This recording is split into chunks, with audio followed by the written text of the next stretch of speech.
ನಮಸ್ಕಾರ. ಕನ್ನಡ ಒನ್ ನ್ಯೂಸ್ಗೆ ಸ್ವಾಗತ. ನಾನು ನಿಮ್ಮ ಭಾಗ್ಯನಾರಾಯಣ ಬೊಗ್ಗವರಪು. ಕೊನೆಗೂ ಹೌತಿಸ್ ಬಂಡುಕೋರರ ಗುಂಪು, ಇರಾನಿಂದ ಪೋಷಿತ ಹೌತಿಸ್ ಬಂಡುಕೋರರ ಗುಂಪು ಯಮನ್ ಕಡೆಯಿಂದ ಯುದ್ಧಕ್ಕೆ ಪ್ರವೇಶವನ್ನು ಪಡ್ಕೊಂಡಿದೆ. ಅದು ಸಹ ಮಿಸೈಲ್ ಅನ್ನ ಹಾರಿಸುವ ಮೂಲಕ. ಮೊದಲ ಮಿಸೈಲ್, ಫಸ್ಟ್ ಮಿಸೈಲ್ ಹೌತಿಸ್ ಕಡೆಯಿಂದ ಇಸ್ರೇಲ್ ಮೇಲೆ ಬಿದ್ದಿದೆ. ಆ ಮೂಲಕ ಇಸ್ರೇಲ್ಗೆ ಹೊಸ ತಲೆನೋವು ಶುರುವಾಗಿದೆ. ಯಾಕೆಂದ್ರೆ ಆಲ್ರೆಡಿ ಹಿಜ್ಬುಲ್ಲಾ ಇಸ್ರೇಲ್ಗೆ ಕೊಡಬಾರದ ಕಾಟ ಕೊಡ್ತಾ ಇದೆ. ಆ ಕಡೆ ಉತ್ತರ ಭಾಗದಲ್ಲಿ ಇಸ್ರೇಲ್ ತನ್ನ ಸಂಪನ್ಮೂಲಗಳನ್ನ ಅಲ್ಲಿಗೂ ಸಹ ಇಡಬೇಕಾದಂತಹ ಅನಿವಾರ್ಯತೆ ಎದುರಾಗಿದೆ.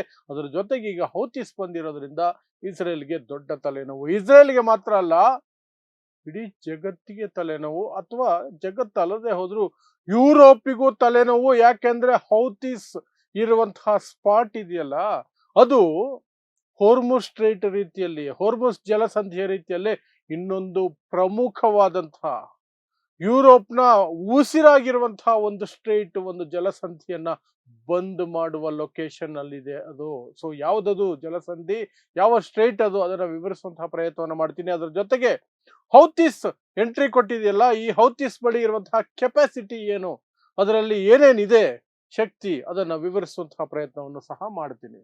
ಸೊ ಮೊದಲಿಗೆ ಎಲ್ಲ ವಿಡಿಯೋದಲ್ಲಿ ಹೇಳದಂಗೆ ಫೆಬ್ರವರಿ 28, 2026ರಂದು ಮೋಸದಿಂದ, ದ್ರೋಹದಿಂದ, ಮಾತುಕತೆಗಳ ನಡುವೆನೆ ಇರಾನ್ ಮೇಲೆ ದಾಳಿ ಮಾಡಿ ಇಸ್ರೇಲ್ ಮತ್ತು ಅಮೆರಿಕ ಅಲ್ಲಿನ ಸರ್ವೋಚ್ಚ ನಾಯಕ ಆಯತುಲ್ಲಾ ಅಲಿ ಖಾಮೆನಿಯನ್ನು ಕೊಂದು ಹಾಕಿದ್ರು. ಅಲ್ಲಿಂದ ಇಲ್ಲಿಗೆ 29 ದಿನ ಇರಾನ್ ಅದಕ್ಕೆ ಪ್ರತೀಕಾರದ ರೀತಿಯಲ್ಲಿ ಮತ್ತು ತನ್ನನ್ನು ತಾನು ರಕ್ಷಣೆ ಮಾಡಿಕೊಳ್ಳುವ ರೀತಿಯಲ್ಲಿ ಪ್ರತಿದಾಳಿಯನ್ನು ನಡೆಸ್ತಾನೆ ಇದೆ.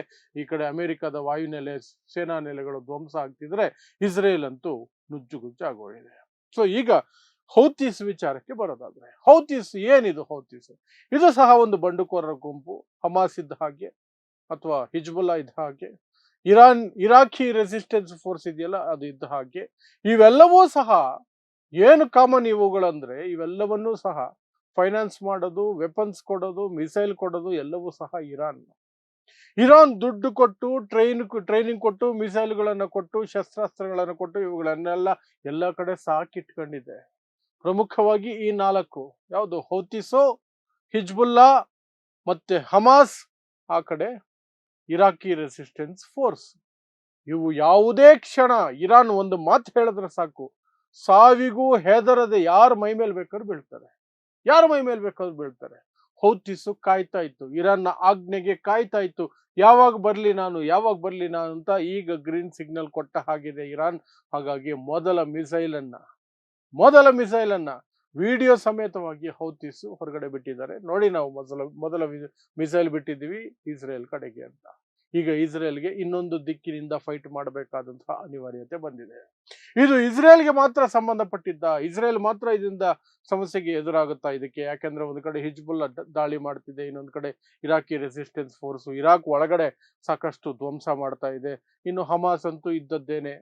ಇಸ್ರೇಲ್ಗೆ 24 ಗಂಟೆ ಹಮಾಸ್ ಜೊತೆ ಅವ್ರಿಗೆ ಕಾಳಗ ಇದ್ದೇ ಇರುತ್ತೆ. ಅದ್ರ ಜೊತೆಗೆ ಈಗ ಹೌತಿಸ್, ಯೆಮೆನ್ ದೇಶದ ಕಡೆಯಿಂದ, ಹೌತಿಸ್ ದಕ್ಷಿಣದ ಕಡೆಯಿಂದ ಇದು ದಾಳಿ ಮಾಡೋದಕ್ಕೆ ಶುರು ಮಾಡಿದ್ರೆ ಬಹಳ ಕಷ್ಟ ಆಗುತ್ತೆ ಅಂತ.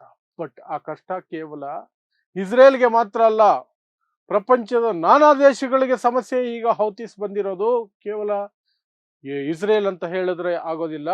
ಯುರೋಪ್ ಇದೆಯಲ್ಲ,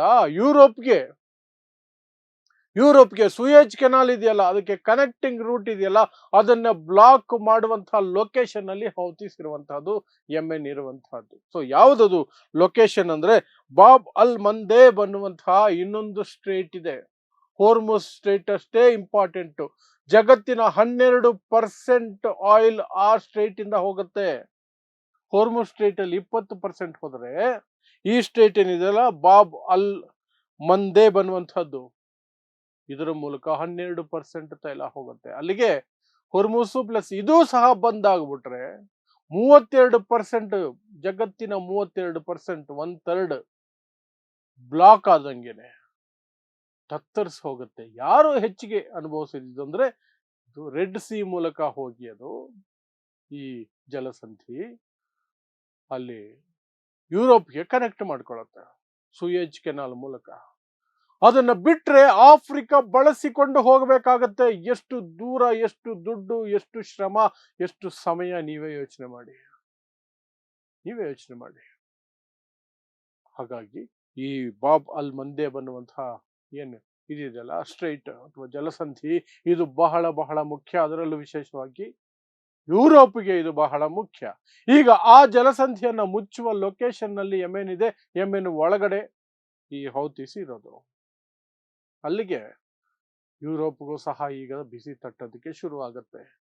ಈ ಅಮೆರಿಕ ಏನಾದ್ರೂ ದೊಡ್ಡ ಮಟ್ಟದಲ್ಲಿ ಇರಾನ್ ಮೇಲೆ ದಾಳಿ ಮಾಡಿದ್ರೆ, ಅವರ ಖರ್ಗ್ ದ್ವೀಪವನ್ನು ವಶಪಡಿಸಿಕೊಳ್ಳೋ ಪ್ರಯತ್ನ ಮಾಡಿದ್ರೆ, ಲ್ಯಾಂಡ್ ಆರ್ಮಿಯನ್ನ ಇಳಿಸಿದ್ರೆ, ಹುರ್ಮುಜ್ ಸ್ಟ್ರೈಟ್ ವಿಚಾರವಾಗಿ ತುಂಬಾ ಅವರಿಗೆ ತೊಂದರೆ ಕೊಟ್ರೆ ಇರಾನ್ಗೆ, ಇವರು ಹೌತೀಸ್ಗೆ ಹೇಳಿ ಇರಾನ್ ಈ ಬಾಬ್ ಅಲ್ ಮಂದೇಬ್ ಅನ್ನುವಂತಹ ಈ ಜಾಗವನ್ನ ಬ್ಲಾಕ್ ಮಾಡಿಬಿಟ್ರೆ ಮುಗಿಯಿತು.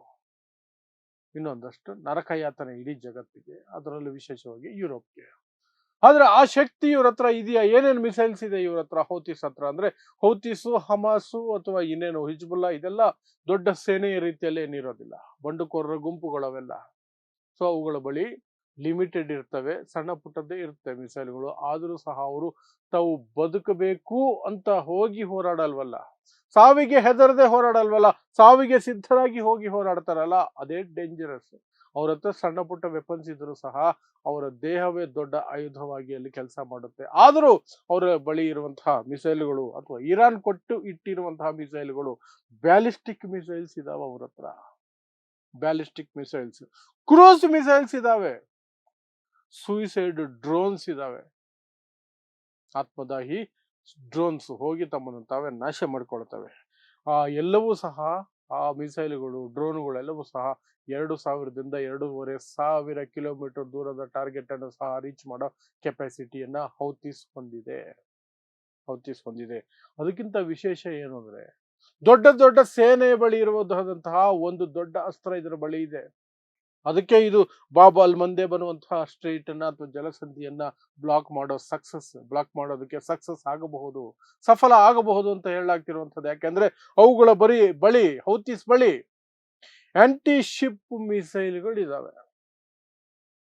ಆಂಟಿ ಶಿಪ್ ಮಿಸೈಲ್ಗಳು ಇದನ್ನು ಬಳಸ್ಕೊಂಡು ಒಂದ್ಸಲ ಎಚ್ಚರಿಕೆ ಕೊಟ್ಟರೆ ಸರಿ, ಯಾವ ಶಿಪ್ಪು ಇಲ್ಲಿಂದ ಹೋಗಂಗಿಲ್ಲ, ಹೋದ್ರೆ ಹೊಡೆದು ಬಿಸಾಕ್ತಿವಿ ಅಂತ. ಅಯ್ಯೋ ಇವ್ರು ಯಾರೋ ಅನೌನ್ಸ್ ಮಾಡ್ತಾವ್ರಿ, ಇವ್ರ ಹತ್ರ ಕೆಪಾಸಿಟಿ ಇರ್ಬೇಕಲ್ಲ ನಮ್ಮ ಹಡಗನ್ನ ಹೊಡೆದು ಬಿಸಾಕೋದಕ್ಕೆ. ಅಂದ್ರೆ ಇವ್ರ ಹತ್ರ ಆಂಟಿ ಶಿಪ್ ಮಿಸೈಲ್ಗಳು ಇದಾವೆ. ಇರಾನ್ ಕೊಟ್ಟಿಟ್ಟಿದೆ, ಇರಾನ್ ಸಾಕಿಟ್ಟಿದೆ, ಇರಾನ್ ಪೋಷಿಸಿ ಇಟ್ಟಿದೆ ಇವನ್ನೆಲ್ಲ. ಇದೊಂದು ರೀತಿ ಆಕ್ಸೆಸ್ ರೀತಿಯಲ್ಲಿ ಕೆಲಸ ಮಾಡ್ತಿದೆ 4 ದಿಕ್ಕುಗಳಲ್ಲಿ.